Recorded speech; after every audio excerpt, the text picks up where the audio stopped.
સુરત શહેરની સૌથી જાણીતી જૂની અને પ્રખ્યાત સિવિલ હોસ્પિટલની અંદર ડોક્ટરની અછતને લઈને દર્દીઓ હેરાન પરેશાન. ડોક્ટરની અછતને કારણે દર્દીઓને સારવાર માટે 50 દિવસનું વેઇટિંગ આપવામાં આવી રહ્યું છે. દાંતના ઓપરેશન માટે આધેડ દર્દીને 50 દિવસ પછીની તારીખ આપવામાં આવી. દાંતની ઓપીડીમાં અડધો સ્ટાફ રજા પર ઉતરી જતા સુરતની નવી સિવિલ હોસ્પિટલમાં દર્દીઓને પડી રહી છે ભારે મુશ્કેલીઓ. ભરતભાઈ મિયાણી નામના આધેડને 55 વર્ષના વ્યક્તિને દાંતના દુખાવાની તકલીફ હતી, પરંતુ તેને તાત્કાલિક સારવાર આપવાને બદલે 50 દિવસ પછીની તારીખ ઓપરેશન માટે આપવામાં આવી.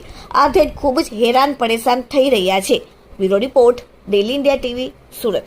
હું ભરતભાઈ મિયાણી કતારગામ ઝોનમાંથી દાંતની સારવાર માટે સુરત સિવિલમાં ગઈ 12 જૂને આવ્યો હતો. 12 જૂને તમામ રિપોર્ટ એક્સરે કર્યા પછી ડેન્ટલ વિભાગના સર્જન દ્વારા મને 24 જુલાઈ આપવામાં આવી એપોઇન્ટમેન્ટની.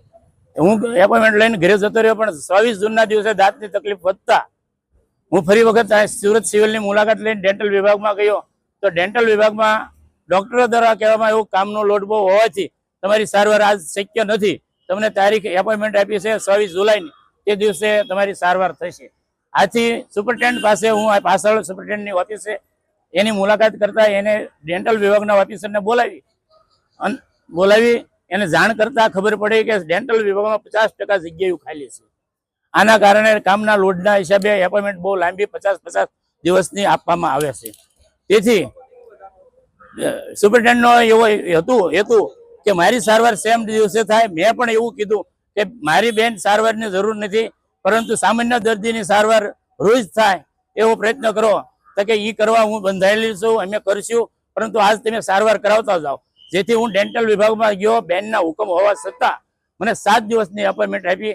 આથી કંટાળી અને હું ઘરે જઈને મુખ્યમંત્રી, ઉપમુખ્યમંત્રી, આરોગ્ય મંત્રી અને કલેક્ટરને ઈમેલ દ્વારા ફરિયાદ કરી કે સુરત શહેરની સિવિલની હોસ્પિટલની ડેન્ટલ વિભાગમાં આવી જો હાલત હોય તો આખી સિવિલની શું હાલત છે. માટે સુરત સિવિલની જે જગ્યાઓ ખાલી હોય એને તાત્કાલિક ધોરણે ભરવામાં આવે, અને જ્યાં સુધી ભરવામાં ન આવે ત્યાં સુધી આવી લાંબી એપોઇન્ટમેન્ટ લેવાનું બંધ કરવામાં આવે.